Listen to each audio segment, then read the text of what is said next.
പ്യാരെ ബച്ചോ ആദാബ്. പ്രിയപ്പെട്ട കൂട്ടുകാരെ, എല്ലാവർക്കും സുഖമാണെന്ന് വിശ്വസിക്കുന്നു. സൂറത്തിന് ഹി സീറത്ത് ദേക്കോ എന്ന 6ാം ക്ലാസ്സിലെ പാഠഭാഗവുമായി ബന്ധപ്പെട്ട ആക്ടിവിറ്റീസിലെ 1ാമത് പാർട്ട് കഴിഞ്ഞ വീഡിയോയിൽ നമ്മൾ ചർച്ച ചെയ്തു. തുടർന്നുള്ള ഭാഗങ്ങളാണ് ഇന്നത്തെ വീഡിയോയിൽ പരിചയപ്പെടുന്നത്. बच्चों, नीचे चंद जानवर और परिंदों के नाम है. हर एक जानवर और परिंदों के जोड़ों के नाम चुनकर लिखिए. താഴെ കുറച്ച് പക്ഷികളുടെയും മൃഗങ്ങളുടെയും പേര് നൽകിയിട്ടുണ്ട്. ഓരോ പക്ഷിയുടെയും മൃഗത്തിൻ്റെയും ജോഡിയെ തിരഞ്ഞെടുത്ത് എഴുതാനാണ് ആവശ്യപ്പെടുന്നത്. അഥവാ മുസക്കർ മുഅന്നസ്, പുല്ലിംഗവും സ്ത്രീലിംഗവും വേർതിരിച്ചെഴുതുക എന്നുള്ളതാണ് വർക്ക്. താഴെ കൊടുത്ത परिंदे और जानवर ये है: शेरनी, बंदर, शेर, बकरी, बंदरिया, गाय, बकरा, मुर्गा, हाथी, मोरनी, ऊँटनी, कुत्ता, मुर्गी, बिल्ला, मोर, बैल, ऊँट, कुतिया, ബില്ലി, ഹത്തനി. ഇവയിൽ നിന്ന് മുസക്കർ മുഅന്നസ് വേർതിരിച്ചെഴുതാനാണ് നമ്മോട് ആവശ്യപ്പെട്ടിട്ടുള്ളത്. ഇവിടെ നിങ്ങൾ ശ്രദ്ധിക്കേണ്ട കാര്യം, സാധാരണഗതിയിൽ ഒരു പദത്തിൻ്റെ അവസാന അക്ഷരം അലിഫ് ആണെങ്കിൽ അത് മുസക്കറായിരിക്കും. ഇതുപോലെ ലഡ്ക, മുർഗ എന്നതുപോലെ ഇവയിലെ അവസാനത്തെ അക്ഷരം അലിഫാണ്. അലിഫ് വന്നാൽ സാധാരണഗതിയിൽ മുസക്കറായിരിക്കും. ഇനി അതിൻ്റെ നേരെ ഓപ്പോസിറ്റ് വരിക, അവസാനം യാ ആയിട്ടാവും. അലിഫ് വന്നതിൻ്റെ ഓപ്പോസിറ്റ് മുഅന്നസ് സാധാരണഗതിയിൽ വരൽ യാ ആയിരിക്കും അവസാനം. ലഡ്ക, ലഡ്കി, മുർഗ, മുർഗി എന്നതുപോലെ. അപ്പോൾ ആ രീതിയിലുള്ള മുസക്കർ മുഅന്നസ് അങ്ങനെ മനസ്സിലാക്കാം. പിന്നെ നീ അല്ലെങ്കിൽ അനി, നീ അവസാനം അല്ലെങ്കിൽ അനി എന്ന അവസാനം വരികയാണെങ്കിൽ അത് മുഅന്നസായിരിക്കും. അലിഫ് മുസക്കറാണ്. അപ്പോൾ പറഞ്ഞത് അലിഫ് അവസാനം വരുമ്പോൾ മുസക്കറായിരിക്കും.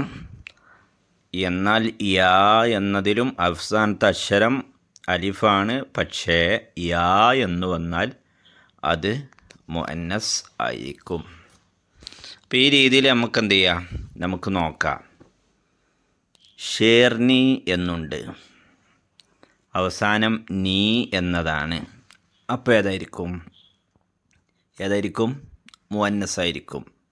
ഉദാഹരണം കൊടുത്തേക്കാണ്. മോറ്, മോർണി അവിടെ ഉദാഹരണം കൊടുത്തേക്കാണ്. മോറ് മുസക്കറാണ്, മോർണി മുഅന്നസാണ്, സ്ത്രീലിംഗാണ്. ഷേർണി ഏതാണ്? ഷേർണിയും മുഅന്നസാണ്. അപ്പോൾ ഷേർ എന്തായിരിക്കും? ഷേർ മുസക്കർ. അപ്പോൾ ഷേർ, ഷേർണി എന്ന് കിട്ടി. അടുത്ത് ബന്ദർ. ബന്ദർ എന്നതിലെ അവസാനത്തെ അക്ഷരം റാ ആണ്. ഇനി ബന്ദർ പോലെ വേറെ എന്തെങ്കിലും ഉണ്ടോ നോക്കൂ. അങ്ങനെ നോക്കിയാൽ ബന്ദരിയ എന്നാണ്. ബക്കരി കഴിഞ്ഞിട്ട് നോക്കി ബന്ദരിയ എന്നുണ്ട്. അവിടെ യാ എന്നതാണ് അല്ലേ?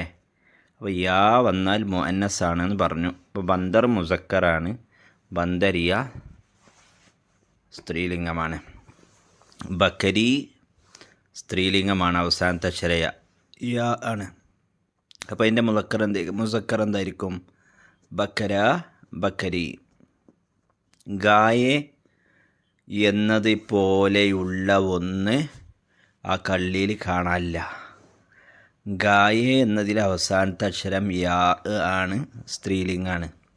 പശു സ്ത്രീലിംഗമാണ്. അപ്പം അതിൻ്റെ മുസക്കർ ബൈൽ എന്നതാണ്. ഗാ കൊണ്ട് നമ്മൾ തിരഞ്ഞു നോക്കിയാൽ കാണൂല. ബൈൽ എന്താണ്? മുസക്കറാണ്, അതിൻ്റെ സ്ത്രീലിംഗം ഗായെ ആണ്. ബക്കര ബക്കരി നമ്മൾ നേരത്തെ പറഞ്ഞു. മുറുക മുറുകൈ, മുറുക പൂവങ്കോഴി, മുറുകൈ പിടക്കോഴി. ഹാത്തി, ഹാത്തി പോലെയുള്ളത് എന്താണ്? ഹത്തനി എന്നതാണ്. അവിടെ ശ്രദ്ധിക്കുക, ഹാത്തി എന്നതിൽ അവസാനത്തെ അക്ഷരം യാ ആണ്. ഹത്തനി എന്നതിൽ അവസാനത്തെ അക്ഷരം നീ എന്നുമാണ്. ഇവിടെ ഏതാണ് മുസക്കർ? സാധാരണ യാ വരുന്നതൊക്കെ എന്താണ് ഉണ്ടാവല്? മുഅന്നസാണ്. നീ വരുന്നതൊക്കെ എന്താണ്ട്? മുഅന്നസാണ്. അപ്പോൾ ഇത് രണ്ടും മുഅന്നസാവോ? അവിടെ ഹാത്തി എന്നത് മുസക്കറാണ്, ഹത്തനി എന്നത് മുഅന്നസാണ്. ചില പദങ്ങൾ എന്തുണ്ടാവും? ഇതുപോലെ വ്യത്യാസം വരും. ഇപ്പോൾ ഉദാഹരണം പാനി, പാനി വെള്ളം. പാനി എന്താണ്? അവസാനത്തെ അക്ഷരം യാ ആണ്, പക്ഷേ എന്താണ്? സ്ത്രീലിംഗമല്ല, മുസക്കറാണ്, പുല്ലിംഗാണ്. അപ്പോൾ അതേപോലെ ഹാത്തി, ഹത്തനി. മോറ്, മോർനി. ഊണ്ട്, ഊണ്ടിനി. കുത്ത, നോക്കൂ ശ്രദ്ധിക്കുക, കുത്ത, കുത്തിയ, കുത്ത, കുത്തിയ. മുറുക മുറുകി പറഞ്ഞു, ബില്ല ബില്ലി പറഞ്ഞു, മോറ് മോർനി പറഞ്ഞു, ബൈല് ഗായി പറഞ്ഞു, ഊണ്ട് ഊണ്ടിനി പറഞ്ഞു, കുത്ത കുത്തിയ പറഞ്ഞു, ബില്ല ബില്ലി പറഞ്ഞു, ഹാത്തി ഹത്തനി പറഞ്ഞു. മനസ്സിലായിട്ടുണ്ടാവുമെന്ന് പ്രതീക്ഷിക്കുന്നു. അടുത്ത പ്രവർത്തനത്തിലേക്ക് പോവാം. ചിത്രം നോക്കൂ. കുറച്ച് മൃഗങ്ങളുടെയും പക്ഷികളുടെയും ചിത്രം കൊടുത്തിട്ടുണ്ട്. ഒരു ഭാഗത്ത് മുസക്കറാണ്, മറ്റേ ഭാഗത്ത് മുഅന്നസാണ്. ബക്കര ഗാസ് ഡാഷ് ഹേ എന്നതാണ് ഒരു ഭാഗത്ത് കൊടുത്ത്. ആ ഡാഷിലുള്ളടത്ത് നമ്മൾ പൂരിപ്പിക്കണം. ഏത് നോക്കിയിട്ടാണ് പൂരിപ്പിക്കേണ്ടത്? അതിൻ്റെ സ്ത്രീലിംഗം അവിടെ പൂർണ്ണമായി കൊടുത്തിട്ടുണ്ട്. ബക്കരി ഗാസ് ഖാത്തി ഹേ. ബക്കരി സ്ത്രീലിംഗമായതുകൊണ്ട് ഖാത്തി എന്ന് ആയി. അങ്ങനെയെങ്കിൽ ബക്കര എന്താകും? ഗാസ് ഖാത്താഹേ എന്നാണ് വരിക. ബക്കര ഗാസ് ഖാത്താഹേ. അടുത്ത് നോക്കൂ. ബൈൽ പാനി പീത്താഹേ. ബൈൽ പാനി പീത്താഹേ. ബൈല് കാളയാണ്. കാളം മുസക്കറായതുകൊണ്ട് പീത്താഹേ കൊടുത്തു. അങ്ങനെയാണെങ്കിൽ ഗായ് ഗായേ പാനി പീത്തി ഹേ. ഗായേ പാനി പീത്തി ഹേ, പീത്തി ഹേ. മനസ്സിലായല്ലോ? ഷേർ ജംഗൽ മേ ഡാഷ് ഹേ. അപ്പുറത്ത് ഷേർനി ജംഗൽ മേ രഹ്തി ഹേ, രഹ്തി ഹേ. അപ്പോൾ ഷേർ എന്തായിരിക്കും? രഹ്താ ഹേ. മുറുകി കീടെ മക്കൂടെ ഖാത്താ ഹേ. മുറുക കീടെ മക്കൂടെ ഖാത്താ ഹേ. മുറുകി കീടെ മക്കൂടെ ഖാത്തി ഹേ. റെഡിയല്ലേ? അടുത്ത പ്രവർത്തനം നോക്കാം. രസകരമായ ഒരു പ്രവർത്തനമാണ്. ഏക്ക് ലഡ്ക ഉഡാ രഹാ താ. അവിടെ ചിത്രം കൊടുത്തിട്ടുണ്ട്. അപ്പോൾ ഇതിലുള്ള ചിത്രങ്ങൾ എന്തൊക്കെയാണെന്ന് നോക്കാം. ചിത്രത്തിലുള്ളത് എന്തെല്ലാമെന്ന് എന്ന് നോക്കാം. ഒന്നാമത്തത് പട്ടം, പട്ടത്തിന് പതങ്ക്, പതങ്ക്. അടുത്തത് കബൂത്തർ, പ്രാവ്. അഖ്ബാർ, അഖ്ബാർ പത്രം, അഖ്ബാർ പത്രം. ഒക്ടോബസ്, ഒക്ടോബസ്, ഒക്ടോബസ് എട്ടുകാലി. അടുത്തത് കട്ടിൽ, കട്ടിൽ, കട്ടിൽ എന്താണ്? ചക്ക. അടുത്തത് നാരിയൽ, തേങ്ങ, നാരിയൽ തേങ്ങ. ബാക്കിയുള്ളത് നമ്മൾ നേരത്തെ പറഞ്ഞു. ഇത്രയുമാണ് ഇതുള്ളത്. ഇത് ചേർത്തിട്ട് എന്ത് ചെയ്താൽ മതി? അങ്ങോട്ട് എഴുതിയാൽ മതി.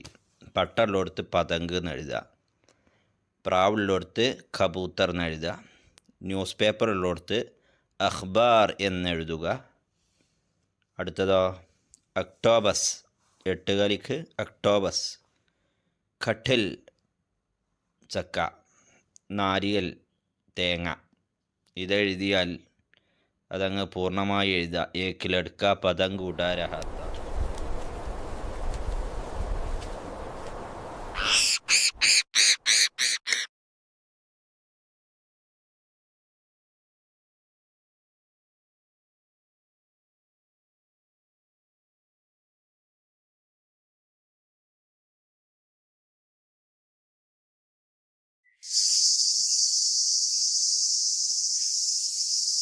കേക്കിലെടുക്കുക.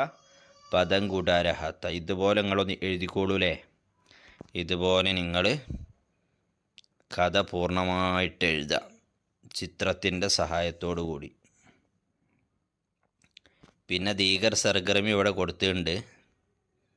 ദീഗർ സർഗർമിയിലുള്ളത് തൊപ്പിക്കാരൻ്റെ കഥയാണ്. ചിത്രം മാത്രമേ കൊടുത്തിട്ടുള്ളൂ. ഇവിടെ ചോദ്യം ഇതാണ്, ജാനവർ और परिंदों से मुतल्लिक कई तस्वीरी कहानियाँ है. പക്ഷികളുമായി മൃഗങ്ങളുമായി ബന്ധപ്പെട്ട ഒരുപാട് ചിത്രകഥകൾ ഉണ്ട്. ഘോഷ മുതാലയ്ക്ക് മദദ്സെ, വായനാമൂലയുടെ സഹായത്തോടുകൂടി മേരാ ഗുൽഷൻ മേ ജമാ കരേ, മേരാ ഗുൽഷനിൽ നിങ്ങൾ കളക്ട് ചെയ്യുക. ക്ലാസ് മേ പേഷ് കരേ, ക്ലാസ്സിൽ അവതരിപ്പിക്കുക. ഇതൊരു എക്സാമ്പിളായി കൊടുത്ത സംഗതിയാണ്.